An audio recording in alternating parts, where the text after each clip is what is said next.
the war in Somalia, the war that took place in northern Uganda, the war happening in Congo,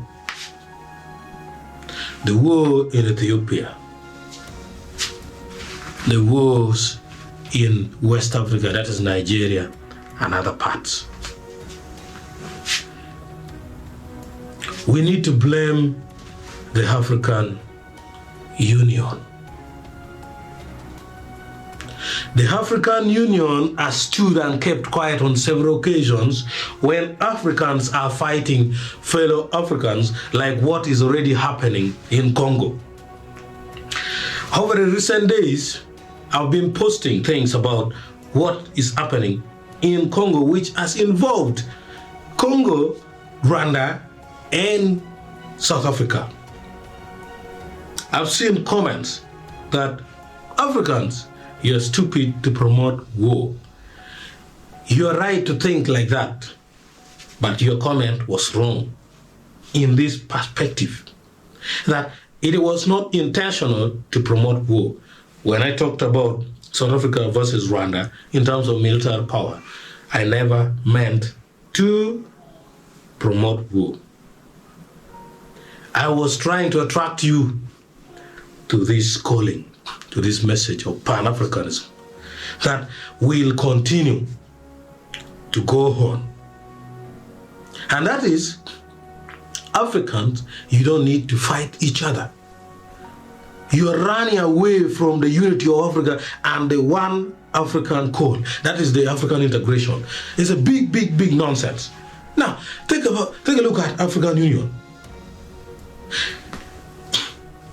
If Africa were to channel their trade via African Union, the minerals in Congo and the rest would go via African Union, the bargain via African Union, the military via African Union, one Africa, one army, synchronized constitution.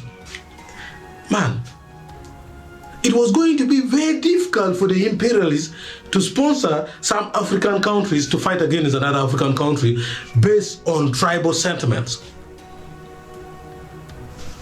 And you realize that when these African presidents are talking, they film very certainly forgetting that it's a fellow African. Why don't you die seeking for peace instead of talking about war, bragging, I'm the strongest. Why don't you brag to the people who kicked our balls together?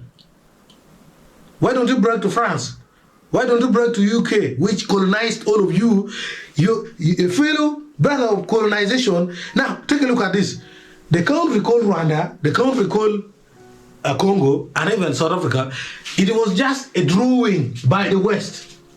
It was a drawing by the West that let this one become Congo, this one Uganda, the other one is Nigeria. Before the coming of colonialists, my guys, my dear brothers and sisters, before the coming of colonialists, this was just one land. Why don't you find a way to work together and respect each other? Why are we really justifying the statement by the imperialists that we are fools, we are baboons? Whoa. Africa, ask yourself, UK, US, I don't know when the last time they even had a rebel group in their country. As a matter of fact, bolstering military power can never guarantee security. The priority should go to the gross domestic product per capita. That is the well-being of the Africans. Then it will even be very difficult to sponsor the youth to go and fight each other. No youth will go for war to become a rebel in the bush suffering rain when the guy is having a car, or when the guy can afford to buy fish, chicken, or any other meal comfortably in a good shelter, in a good house, having a family happy. No youth will do that. Why don't you fight for economic power of Africa, and the military is strengthened to protect the economic power of Africa? Why?